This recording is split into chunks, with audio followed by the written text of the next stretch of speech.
responsável pela casa de Miramês, ao mentor espiritual da casa, para que possamos proporcionar uma noite recheada de bom debate, de uma boa conversa, onde nós possamos preencher os nossos corações e que todas as lições que dialogarmos possa ser interiorizada e materializada nas práticas do nosso dia a dia. Eu gostaria de fazer só um adendo antes de dar início precisamente ao nosso tema, que essa última música, quando a luz foi tocada, que eu venho de um berço umbandista, e lá tocava essa música. Então, assim, com os meus 5 anos de idade, essa música já era algo muito marcante. Então, me fez lembrar a minha infância escutando essa música. Então, já começo o estudo de uma forma bem acalorosa e acolhido, de certa forma. Posto isso, a gente vai trabalhar um tema que, particularmente, as pessoas gostam de falar que determinados temas são polêmicos. Para mim, é falta de estudo em determinados. Muitas das vezes. Vamos abordar, de certa forma, essas perspectivas. Mas eu gostaria de começar contando um caos muito, muito conhecido no meio espírita, e provavelmente será a milésima vez que alguns de vocês irão escutar, mas eu peço licença à repetição. Tem um indivíduo no interior de Minas Gerais, início do século XX, mais ou menos, um grande nome com mediunidade extraordinária, chamado Eurípides Barçanufo. O Eurípides Barçanufo, além da sua mediunidade, ele tinha um arcabouço teórico fantástico, fantástico. Lá por volta de mais ou menos de 1918, 4 anos depois da Primeira Grande Guerra, ele tem um sonho, nada mais, nada menos, com um sujeito chamado Jesus Cristo. Segundo o Livro dos Espíritos, questão 625, é o nosso modelo e guia. E ele vê Jesus chorando. Ele vê Jesus chorando e, ao mesmo tempo que Eurípides estava emocionado em estar presenciando, em estar vendo o próprio Cristo na sua frente, ele fica um pouco assustado. Logo, eu estou vendo o governador do planeta Terra na minha frente chorando. E ele, de uma certa forma, com uma dosagem de euforia, uma dosagem tomado de emoção, ele fala para o Senhor: mas Jesus, tu choras por aqueles que não conhecem o teu nome? Jesus fita Eurípides Barçanufo nos olhos e diz: não, eu choro por aqueles que conhecem o meu nome e não praticam os meus ensinamentos. Repito, eu choro por aqueles que conhecem o meu nome, que se dizem seguidor do meu nome, que se dizem praticantes de alguma doutrina religiosa que prega o meu nome, mas simplesmente não faz e nem se esforça em aplicar os meus ensinamentos. Por que eu começo com essa pequena história? Falsos profetas a gente tem assim em várias áreas do próprio convívio da sociedade. Mas o que é ser um profeta? Vamos partir desse ponto. O que os espíritos vão colocar para nós? Lá no Evangelho segundo o Espiritismo, no capítulo 21, eles vão definir profeta da seguinte forma. No sentido evangélico, o vocábulo profeta tem mais extensa significação. Diz de todo, é um enviado de Deus com a missão de instruir os homens e de lhes revelar as coisas ocultas e os mistérios da vida espiritual. Repito, está ali. Diz de todo, enviado de Deus com a missão de instruir os homens e lhes revelar as coisas ocultas e os mistérios da vida espiritual. O processo de instrução não está só relacionado ao aspecto que nós conhecemos religioso. Então, nós podemos entender que Allan Kardec, no século XIX, particularmente dizendo, o século XIX é um século apaixonante na minha perspectiva, adoro estudá-lo. Kardec ele faz algo que é épico. O que, que ele realiza? Ele pega uma fé que era colocada no campo da irracionalidade e você pega a emoção, que era colocado fora do campo da emoção. Você pega a ciência, que era colocado fora do campo da emoção. Então, a fé sendo colocado com uma perspectiva emotiva, irracional, e a ciência no seu aspecto completamente racional, e ele junta. Então, a perspectiva de crença de um espírita não pode ser uma perspectiva de aceitação daquilo que é colocado, mas sendo um processo passado pelo crivo da razão para análise e aceitação ou não daquela informação. Isso é determinante porque, da mesma forma que existe seres humanos encarnados charlatões, existe espíritos charlatões. Existe uma única humanidade, que simplesmente se relacionam, se entrelaçam e trocam ideias. A partir desse momento, a gente começa a olhar para a nossa atualidade e a gente começa a olhar algumas coisas que a gente considera meio que absurdas. E aqui a gente pode citar que o espiritismo é uma doutrina social. A lei de sociedade coloca, somos seres criados para viver em sociedade. E é complicado, porque lá na questão 132, fala que os espíritos encarnam com o objetivo de evoluir. Posteriormente, na questão 169, os espíritos vão falar para nós que nós iremos reencarnar quase infinitamente no processo de evolução. Por que eu estou dizendo isso? Como que eu entendo a doutrina dos espíritos, que é uma doutrina dos seres sociais por natureza, a quem? Fora da sociedade. Como, enquanto espírita, eu olho para a sociedade que amanhã, queira Deus, eu vou reencarnar novamente nessa sociedade, eu simplesmente desconsidero os problemas enfrentados por essa sociedade.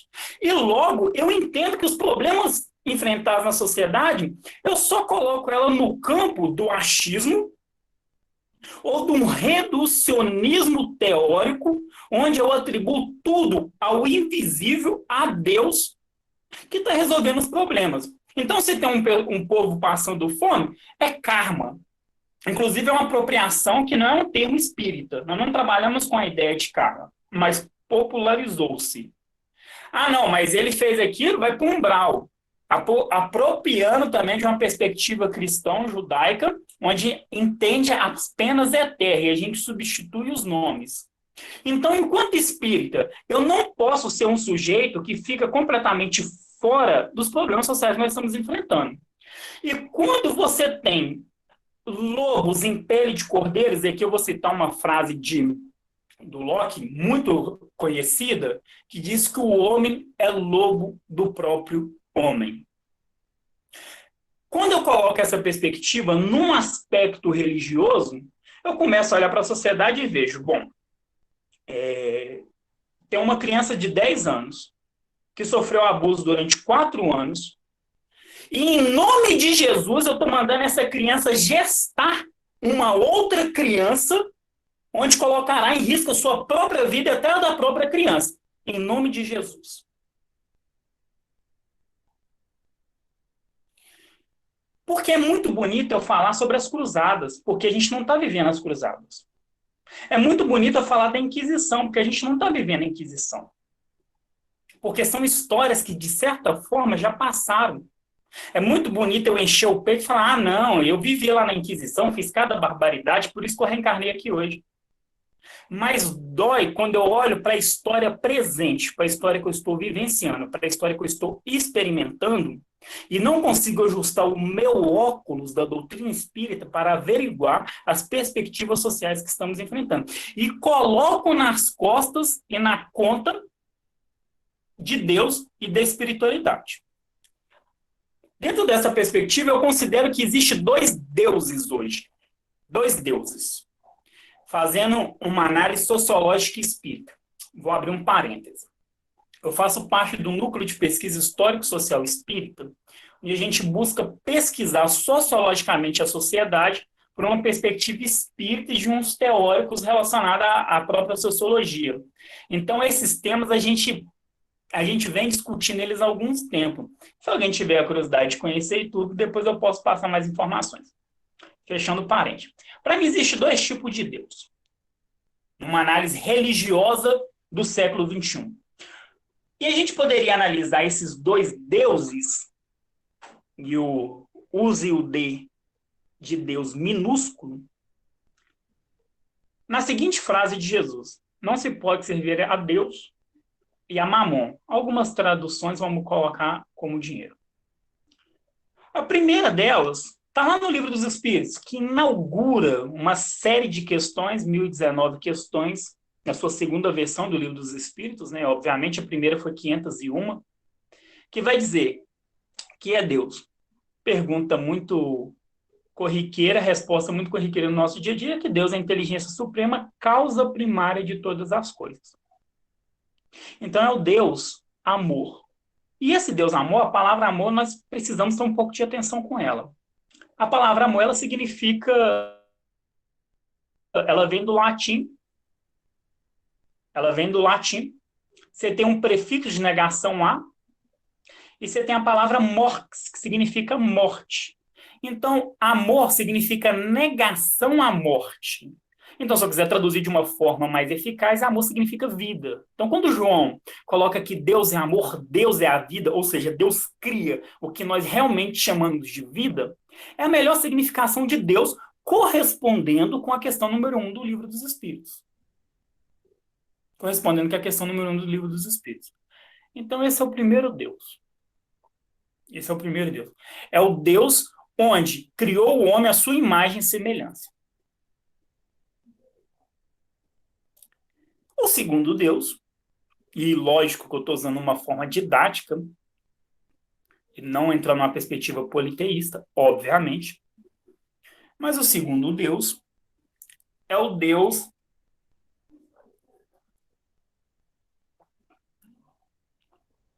que seria Mamon, ou que seria, ilustrando, o próprio dinheiro, que é o contrário. É o homem que criou esse Deus, bezerro de ouro, quando Moisés desce do Monte Sinai, a sua própria imagem e semelhança. É o Deus onde que esse ser completamente antropomorfizado, ou seja, completamente relacionado numa lógica de homem, de um ser humano, atende os meus desejos, atende os meus anseios, atende as minhas perversidades, atende os meus preconceitos. É um Deus onde ele é severo, ele é rigoroso com todos os outros seres humanos viventes da Terra, mas ele é de completa compaixão comigo.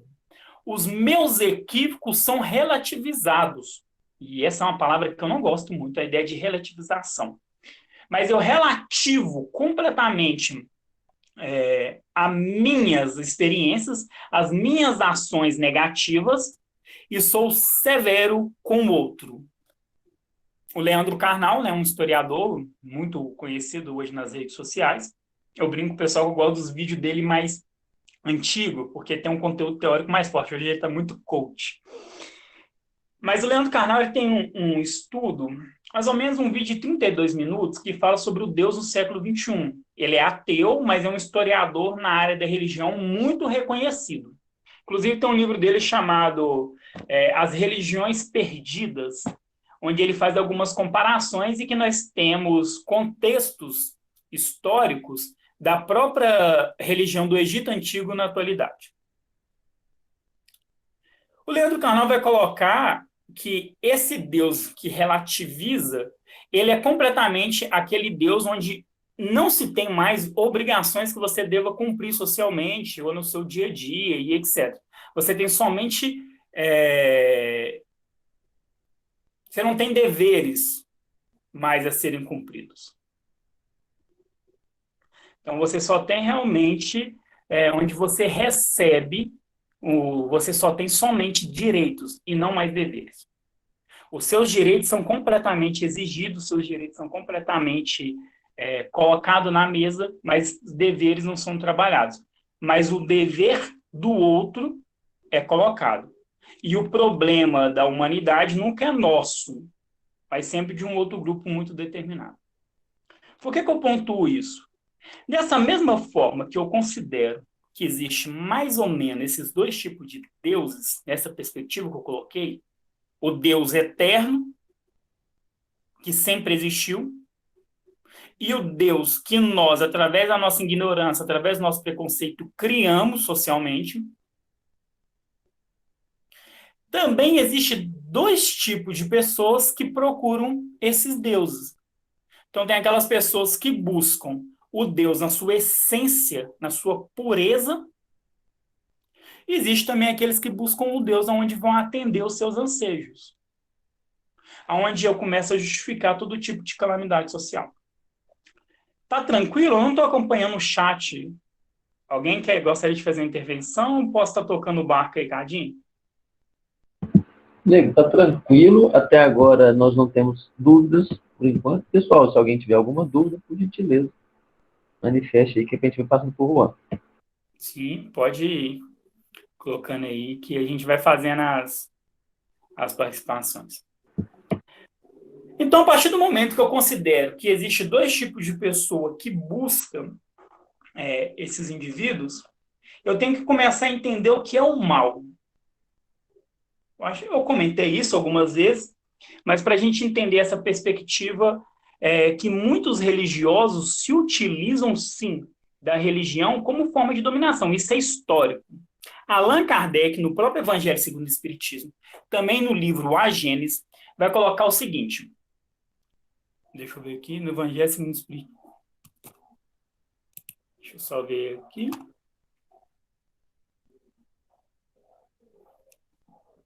Sim, exatamente. Inclusive, eu até iniciei trabalhando um pouco uma definição de profeta pelo capítulo 21.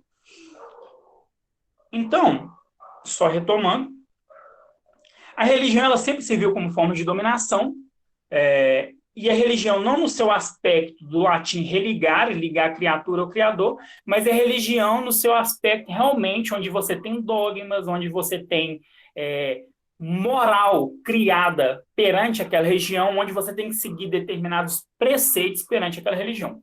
Posto isso, Kardec vai falar que Kardec está falando que a religião sempre foi uma forma de dominação. Vamos retornar um pouco? Primeira coisa, eu falei sobre o mal. Já ia me esquecendo. Eu só posso considerar algo, ação, atitude, enquanto mal, a partir do momento que eu tenho consciência do bem e opto pelo mal. Ou seja, a partir do momento que eu tenho consciência do que é certo e errado, não faça ao outro que você não gostaria que fizesse para você. A partir do momento que eu tenho inteira consciência sobre isso e opto pelo lado ao contrário, aí é um mal. Fora isso, questão 115, nós somos criados simples e ignorantes. Logo,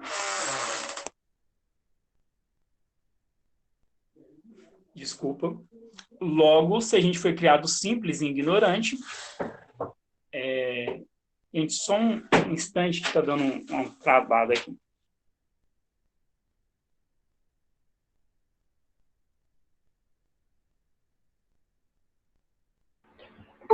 Pessoal, parece que o Juan está tendo uma dificuldade de conexão.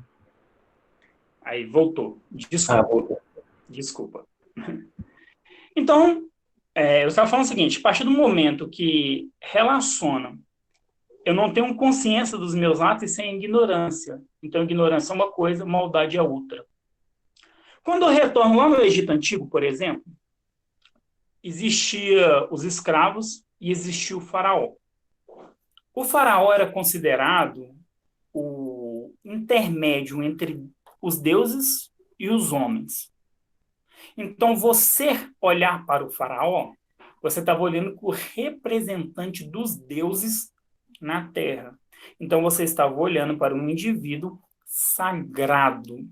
Então, você deveria obedecê-lo, acatá-lo, senão você sofreria as consequências brutas dos deuses. Avançamos um pouquinho, vamos para a Grécia, nós vamos ter os oráculos. Qualquer ação que fosse tomada era consultada os oráculos para saber qual que era a sua predestinação. E aí é uma diferença entre a antiguidade e o período medieval. Você tem a predestinação e no período medieval você tem um determinismo. São duas coisas um pouco diferentes, que o cristianismo traz um processo de evolução do pensamento humano. Quando a gente avança mais um pouco no período medieval, e entrando um pouco na modernidade, você tem na ideia absolutista do rei como também representante de Deus na Terra. Então vamos lembrar lá de Luís XIV, quando fala o Estado sou eu, ele está colocando toda uma perspectiva que ele é o representante de Deus na Terra. Vocês percebem que na maioria desses casos, o quanto que a religião foi deturpada e utilizada como forma de dominação? A gente entra um pouco agora no processo de atualidade. Quando você entra num determinado local e começa a abrir um telão e de repente aparece uma pessoa toda no lixo, uma pessoa toda esfarrapada, com roupa de mendigo. Pouco tempo depois, essa mesma pessoa aparece do lado de uma mulher bem padrão, saindo de uma casa completamente estruturada e dizendo que vai passar as férias na Disney e que está indo trabalhar com seu Corolla. Graças a Deus eu consegui isso. Então você vê, você olhando para o Brasil, que é um dos países mais desiguais do mundo, os países mais desiguais do mundo, onde o povo, como diz, né, minha querida vozinha que voltou para o plano espiritual, vende o almoço para poder comprar a janta, onde não tem tempo nem sequer, às vezes eu fico muito triste quando as pessoas criticam as grandes massas, mas as grandes massas têm que trabalhar, têm que pôr o pão na mesa. Não tem o ócio criativo que Aristóteles colocava para poder pensar sobre o seu dia a dia, sobre estudar e etc. Porque se ela não sair para trabalhar, ela vai passar fome. E ninguém pensa com fome. Então você vê a pessoa numa situação trágica, situação financeira problemática, buscando um respaldo no divino, e de repente aparece a seguinte frase: doe tudo que você tem que Deus vai te dar em dobro. Isso para mim é um crime. É um crime. E quando Jesus coloca, porque Jesus estava alertando a gente, quando Jesus coloca que os fariseus sentavam na cadeira de Moisés e falava para escutar os ensinamentos dos fariseus e praticá-lo, mas não era para fazer o que os fariseus faziam, porque eram raça de víboras, ou seja, atualmente mentirosos, que utilizavam da fé do povo simplesmente para explorá-los e adquirir os seus próprios bens. Isso está em Mateus capítulo 23. A miséria tira a dignidade. Total. Total. Por que a gente coloca isso? E eu volto a dizer, pensar a história presente, falar sobre a história presente, gera problemas. E quando eu coloco o espiritismo é uma fé raciocinada e não é uma fé passiva, logo, não é uma doutrina passiva e que está fora da sociedade, eu convido a gente a fazer esse processo de reflexão mais intenso sobre a sociedade que nós estamos vivendo. Quais são os nossos papéis dentro desse palco social? Que nós iremos reencarnar constante, nós iremos reencarnar imensuráveis vezes. Gente, estou indo rápido, tá tranquilo? Eu ainda não me acostumei com as questões online. Tá tranquilo, Juan. Eu brinco com o pessoal, gente, estou sentindo falta lá da mocidade, dos lugares que eu dou palestra, tem um quadro, aí você sai rabiscando, aí você vê a pessoa, isso aí para mim, assim, é impagável. Não é melhor mesmo? Nossa, você tá doido. Eu gostaria de... E tem uma situação que aconteceu comigo, eu estava dando aula, e eu estava estagiando, na verdade, né? E estava conversando com um menino de 10 anos sobre Deus. Sobre Deus. E o quanto que a educação emancipadora, e não uma educação castradora, que normalmente a gente tem, é importantíssimo. E a gente estava falando sobre Deus, e ele estava contando as experiências dele de 10 anos sobre Deus. E ele diz assim, mas Deus castiga. Eu falei, é mesmo? Sim, Deus castiga. Ó, o fulano fez isso, olha lá, olha o que aconteceu com ele. E ele começou a contar os causos das experiências dele mesmo e, obviamente, escutando os familiares e etc. E eu fui instigando, fui conversando, né? Bem um processo hermenêutico. Aí ele virou e falou assim, ó, Deus castiga tanto que o indivíduo falou mal de Deus, ele entrou no avião e o avião caiu. Ele parou, olhou para mim, respirou fundo e fez a seguinte pergunta. Gente, é sério, para mim foi a melhor pergunta do universo, porque ele chegou nisso sozinho. Ele virou e falou assim, professor, Deus castiga para matar? Eu lembro que, assim, eu fiquei emocionado, né? Eu falei, nossa, que lindo! Você está tendo noção da pergunta que você está fazendo? Nossa, parabéns! E aí, o que você acha? Ele se assustou um pouco, né, com a minha empolgação. E depois que ele voltou do choque, ele ficou muito feliz, porque era algo extraordinário que se reconheceu. Então, um ato de reflexão crítico-reflexivo que foi valorizado numa criança. E ele ficou em estado de choque e falou, não sei. Eu falei, então pensa, reflita e depois a gente conversa sobre isso. Depois eu não tive como encontrá-lo novamente. Mas quando eu pego e falo, perante a sociedade que nós vivemos, que é Deus que está executando esses tipos de coisas, que é Deus que está enviando uma pessoa para usar uma falsa teologia para poder extorquir do próximo, que está usando o nome de Deus para poder usar pessoas para fazer mal ao próximo, eu estou falando de um ato consciente. E essas pessoas que estão à frente, sim, estão fazendo maldades. Muito bem como coloca a questão da doutrina dos espíritos. Estão criando lobos, seres humanos lobos, que irão simplesmente ruivar para outros que foram criados enquanto lobos. Saindo de uma concepção, a Dora Encontro trabalha muito a pedagogia espírita, de uma concepção emancipadora do ser, emancipadora enquanto espírito, onde eu consigo olhar que aquele indivíduo que está ali na minha frente, ele é resultado de processos. Todo ser humano é uma síntese. E aqui eu abro um outro parênteses. O livro dos espíritos é um livro de síntese. O que eu quero dizer com um livro de síntese? Não é um livro de resumo, é um livro de síntese, onde tem processos e sintetizados de todo o conhecimento do ser humano desde a antiguidade. As 3 primeiras questões do Livro dos Espíritos é de uma profundidade imensa. Quem estava debatendo Deus infinito, nas 3 primeiras questões do Livro dos Espíritos, foi São Tomás de Aquino, lá no século XIV, foi Spinoza, e vários matemáticos, até o final do século XIX, estavam debatendo a ideia de infinito.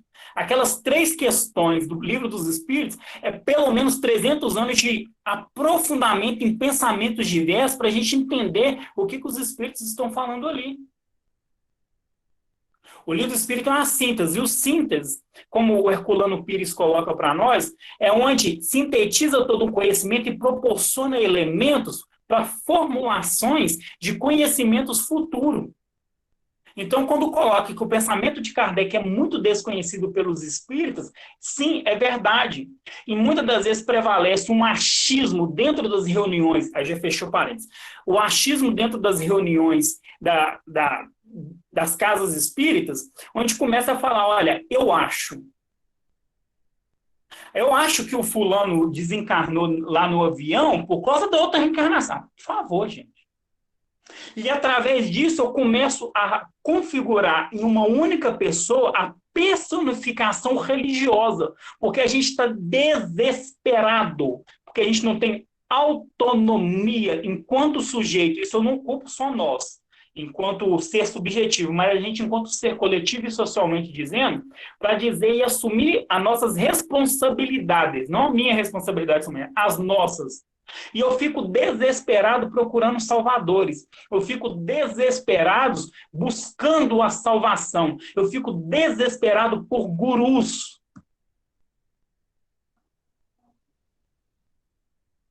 Desesperado. E é onde que vem, onde acontece um caso como de João de Deus.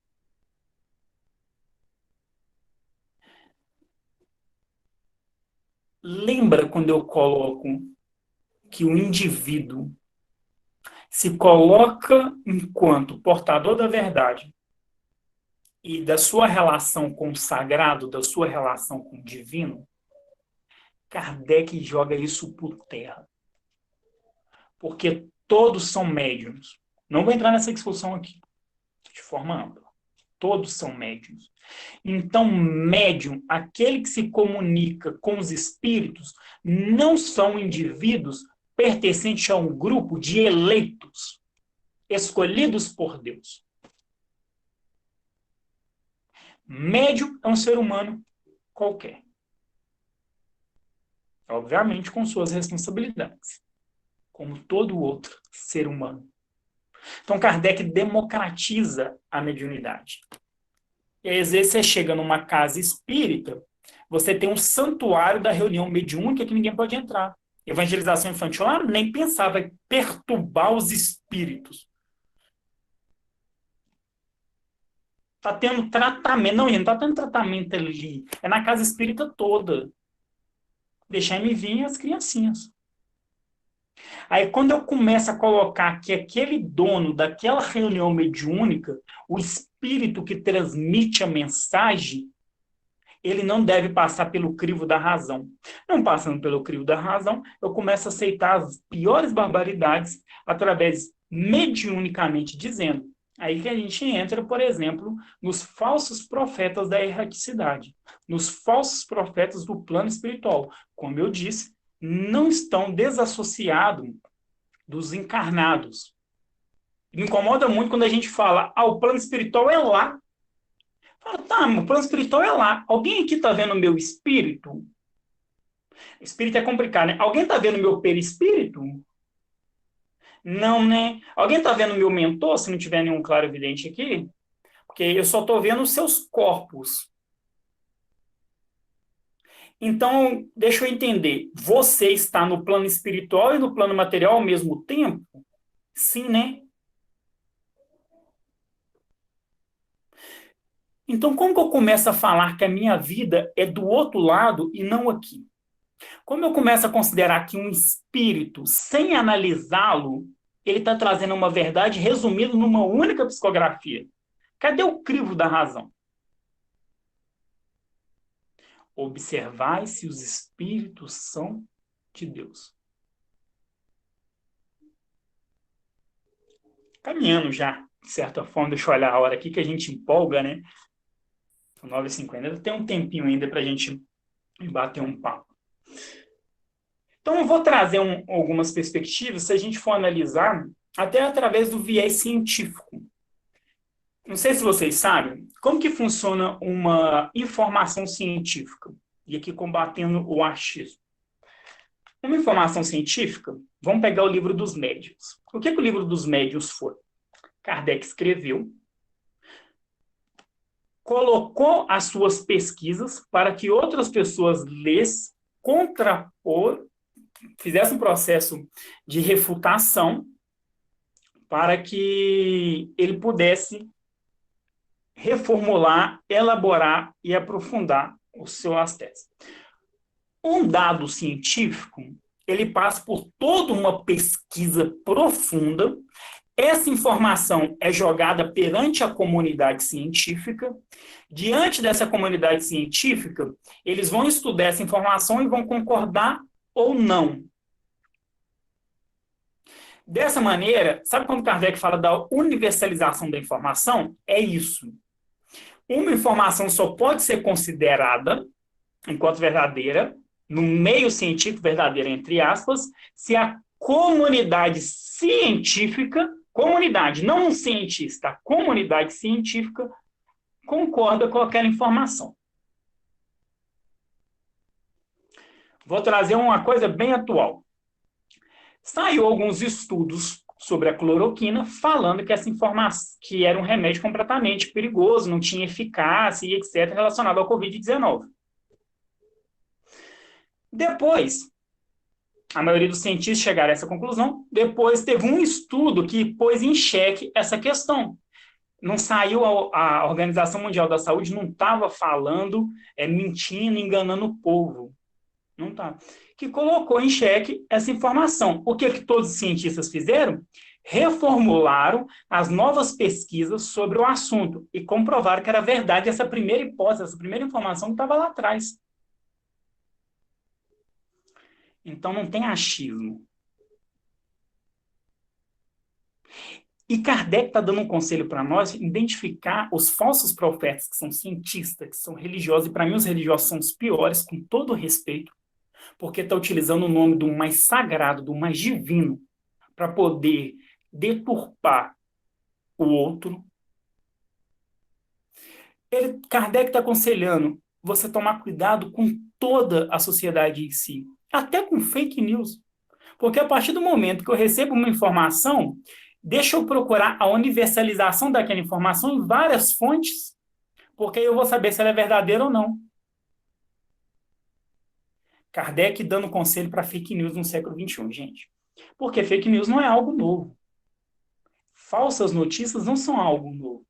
E Kardec combate essas falsas notícias no próprio livro do Médiuno, no final, onde ele coloca as mensagens apócrifas, onde ele coloca as mensagens falsas. Inclusive tem mensagem até de Deus lá. Aí a pessoa chega para você e fala assim, olha, eu recebi uma mensagem falando sobre a sua vida. Eu começo a colocar questões bem genéricas e tudo, e você se espanta.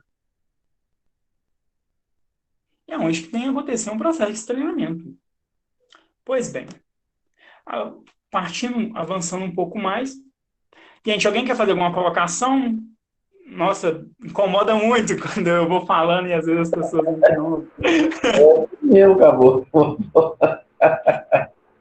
Cadinho, acho que isso é feio, viu? Você tá se vingando do dia que você foi na mocidade lá. Você combinou, né? Não é uma vingança, não, mas confesso que está servindo. Não pode. Deixa eu ver aqui. Eu ficaria aqui com vocês mais algumas... Ai, que delícia ouvir isso. Sim, sim. Mas agora eu queria abrir para não ficar tão fechado em mim, eu queria abrir mesmo para as pessoas argumentarem, porque senão eu vou levando embora. Então eu queria deixar esses 10 minutinhos que a gente tem, finalzinho mais ou menos, 10, 15 minutinhos, para a gente abrir para questões, para a gente ir debatendo. O que vocês acham? Ficaria mais dinâmico, né? Sim, pessoal, se vocês tiverem qualquer dúvida, né, quiser manifestar, escreve aí pra gente, né? A gente não vai pedir para não abrir microfone, porque senão daqui a pouco dá uma confusãozinha aí. Mas, né? Então, estamos aí, com a permissão do Juan, liberados.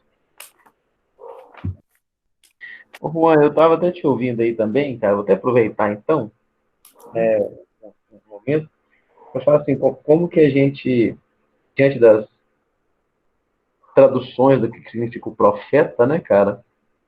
Fica muito fácil hoje trombar com os que são falsos, né? Nossa, Total. Os ledores da boa dita, que já dizia o Kardec, né? Hoje, mais do que nunca, tomaram inclusive as redes sociais, né, cara? Não sei se você já Nossa. reparou no Instagram, o quanto que tem lá de gente que lê sorte, que traz não sei quem, né? Que fala das coisas. Hoje estão todos, como é que eu posso falar? Digitalizados, né, cara? Eu vou pegar um exemplo. É, o próprio assunto. Gente, desculpa, eu vou. Quando a gente debate ideias, a gente não debate pessoas, tá? São duas coisas bem diferentes. Se você pega Kardec falando dos cientistas que falaram do espiritismo sem estudar lá na introdução do livro dos espíritos, você assusta, porque ele chama assim a galera de irracionais, para não falar um outro termo. Quando você escuta um pessoal pegando e falando que a Terra é plana, tem foto de satélite mostrando a questão da Terra. Gente, eu escutei. Aí você pega, por exemplo, eu vou trazer um pouco. Olha como que é sério a questão da informação. E a gente ser realmente desconfiado mesmo, no sentido de não desacreditar e também não acreditar, mas duvidar. Inclusive, eu peço que vocês nem acreditem nem desacreditem da minha fala, que vocês duvidem, pesquisem e tirem suas próprias conclusões. Com a questão da pandemia, o Cadinho falou aí deu um start. Teve umas pessoas nas casas espíritas que virou e falou assim, que um espírito virou e falou, olha, vocês espíritas com medo de morrer? Então, assim, não está longe, eu sei qual casa que é e, obviamente, não vou falar. Então, pera, mas o Kardec falou que eu tenho que seguir a ciência e um espírito está falando que eu não devo seguir a ciência e seguir a opinião dele? É isso? Desculpa, eu não fico com você, eu fico com Kardec. Para vocês verem o quanto que é a questão da seriedade. Deixa eu ver se tem mais algum. Ai, gente, obrigado. Obrigado pelas colocações. Então, assim, tá aberto, tá, gente? Porque eu gosto dessa conversa, sabe? Então, assim, eu deixo aberto e fico um silêncio no primeiro momento, mas daqui a pouco as pessoas vão. Assim mesmo, o povo vai ficando meio tímido, né? É que a gente acaba aqui tendo pouca chance de dar esse bate-papo, né? Ah, não, E então foi nós temos um tempo. Nós temos o quê? Até meia-noite, não é? Então dá ah, para. facilmente. É isso, eu trouxe um leque extenso de várias informações, né? Então deve estar fritando a cabeça do pessoal. Ai, cara, isso é muito bom, né? Eu acho legal, Juan, quando a gente tem essa oportunidade de ver o Espiritismo como uma doutrina que ela é científica e filosófica, né, cara? Não, total. Sim, respeitar a vida é o instinto de conservação. Isso é uma questão bem, bem fática. Eu vou. Gente, por favor, pode ir mandando que eu vou entrar numa parte agora que eu preparei, só que é o seguinte, eu acho necessário a gente abrir esse espaço para debate. Então, pode ir fazendo as pontuações, por gentileza. Eu quero recorrer para a gente, porque a gente pensa que Cristo, Jesus, são coisas obsoletas, ultrapassadas. Quando eu falo a filosofia, e se a filosofia e a ciência não servissem para alguma coisa, elas não teriam surgido, de certa forma. Se a minha experiência, ouçam bem, se a minha experiência imediata, Marx fala isso, se a minha experiência imediata conseguisse dar conta de toda a realidade, se a minha experiência resumisse toda a realidade, não precisaria de ciência e nem de filosofia. Filosofia primeiro. Eu não esgoto a realidade que eu vivo. Inclusive, as minhas experiências, muitas das vezes, anulam perante os meus olhos a realidade total. O que eu estou querendo dizer com isso? Você quer ver um exemplo que a gente fala muito? A pessoa ouve falar que espírito é do demônio. Então, esse troço aí de mexer com espírito é coisa de macumba. Eu ainda uso um termo racista que é magia negra. Mas espera, não. Mas a experiência que ela teve, de certa forma, ou que ela escutou falar, ela assumiu como uma verdade absoluta.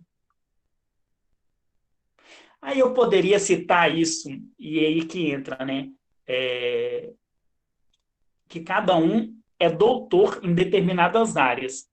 Então, tem pessoa que teve experiência em um assunto, então ela vai ter um conhecimento melhor sobre aquele assunto, porque ela passou da experiência imediata sobre aquele assunto.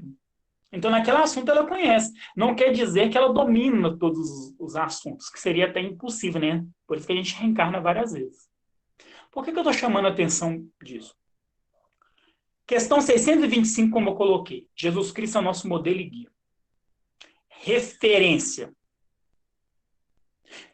Não basta somente não deixar de fazer o mal. Não basta somente deixar de fazer o mal. Não fazer o bem também é um mal. Livro dos Espíritos, quando vai tratar sobre as leis naturais, a partir da questão 614. Jesus Cristo não era neutro. Neutralidade é uma coisa mais absurda que existe. Ele se posicionava ao lado dos oprimidos, dos desvalidos e dos explorados. Santo Agostinho, abrindo parênteses, que eu gosto de abrir parênteses, dizia o seguinte: se você pega uma parte da Bíblia e desconsidera todo o resto, você está emitindo a sua opinião e não a de Deus. Então é bom, porque quando a gente fala de espiritismo, e a gente começa a falar, como eu já disse outrora, sobre a experiência imediata, sobre a história vivida, a gente está lidando diretamente com um indivíduo chamado eu. E o eu é problemático. O eu é preconceituoso, o eu tem o seu mundo fechado, o eu se joga no seu mundo fechado com medo e por causa das suas fraquezas, mas não pode falar das suas fraquezas. Vou dar um exemplo desse eu. Você escuta que se te bater na face direita, você tem que virar à esquerda, não é?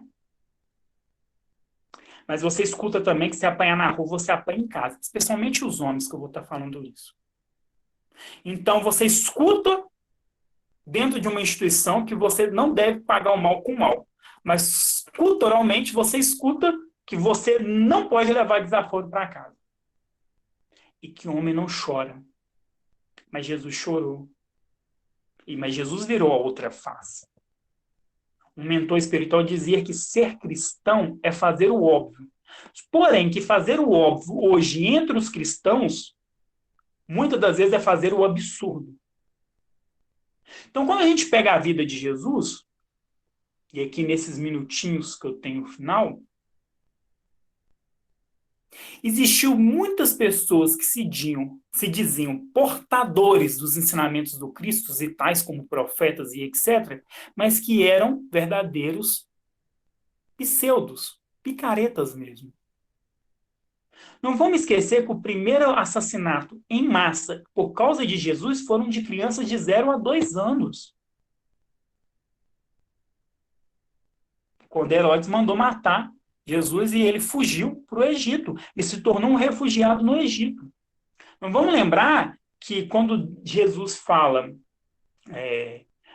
que a minha família, minha mãe, meus irmãos são todos aqueles que fazem a vontade de Deus, ele está falando sobre a questão universal. E que cor de pele, que onde você nasce, que o sobrenome que você carrega, a sua conta bancária, pouco importa. E que isso não te faz maior que ninguém. Inclusive, se você se considera maior por causa disso, não quer dizer que você não tem que valorizar os seus, não é isso que eu estou dizendo. Mas se você se considera em um ar superior a isso, desculpa, você está indo contrário ao que Jesus ensinou. Aí eu volto à ideia de relativizar Deus. De relativizar Deus. Só que depois Jesus fazia algumas coisas absurdas. Quando ele fala, o Tiago, as cartas de Tiago colocam, que a verdadeira religião é amparar os órfãos e as viúvas, por favor, não tinha ECA, Estatuto da Criança e do Adolescente, no período de Jesus. Eu citei o caso absurdo relacionado à questão da criança, mas a ideia de criança, Jesus já estava falando disso lá no passado. Mas a ideia de criança é uma ideia muito atual. é do século XVI e XVII para cá, com o grande mestre de Kardec, por exemplo, que vai se espelhar em Rousseau, que é Pestalozzi. A ideia de você ter uma criança que morria, uma criança que era abusada no período medieval, gente, isso não era nem tocado no assunto, era algo comum. As histórias infantis, por exemplo, eram histórias completamente de terror.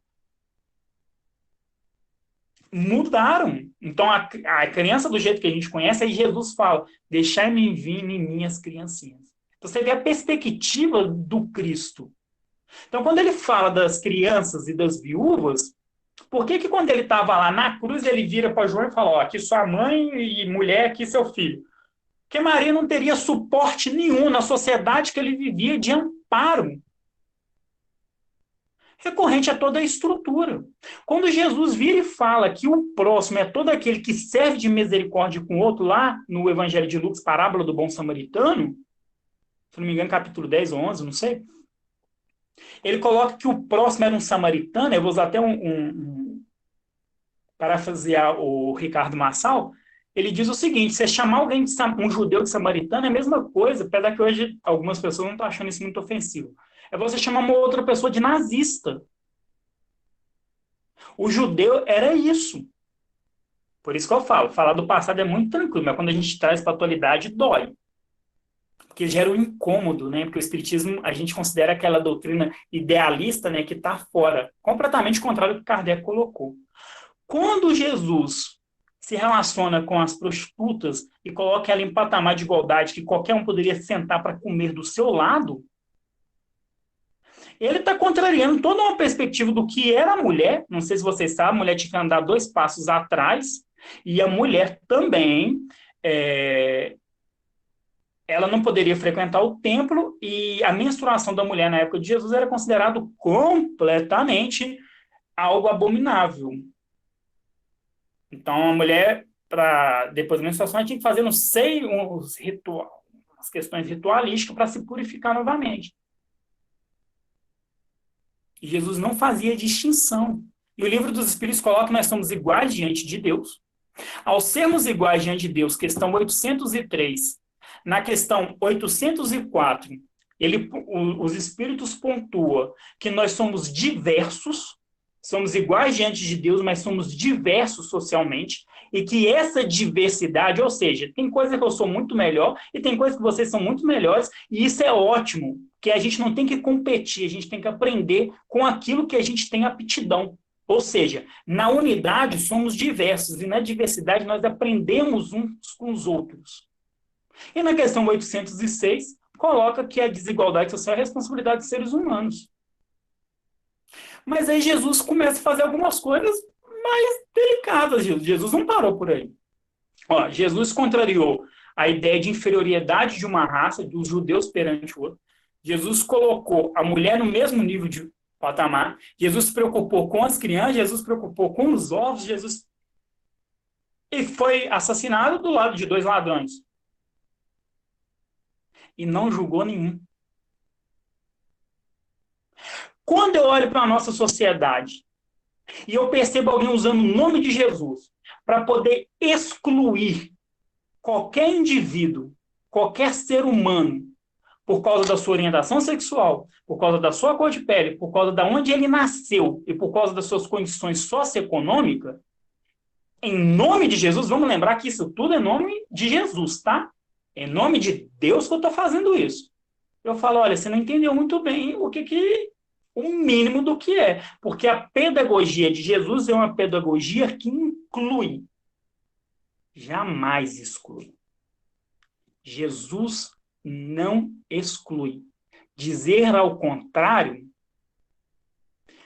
é ou inocência ou maldade.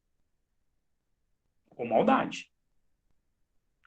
O problema que muitas das vezes Jesus não exclui, as pessoas também não vão aceitar ser excluídas e buscam aniquilar o próximo, interferindo, agredindo o 5º mandamento da lei de Deus. Para finalizar um pouco provocando novamente, Quando você vê espíritas, eu vou falar para nós aqui mesmo, para o nosso grupo que a gente vivencia, numa reunião mediúnica, virando para um ladrão, para um assassino, entre aspas, né? Que ele tem que aceitar Jesus. Olha o copo d'água, olha a flor, olha os amigos espirituais.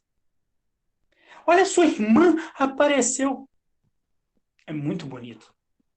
Mas esses mesmos indivíduos que estão ali, porque eu nunca vi Jesus manifestar numa reunião mediúnica para ser resgatado. Eu nunca vi Madre Teresa aparecer para ser resgatada. Irmã Dulce, Chico Xavier e companhia.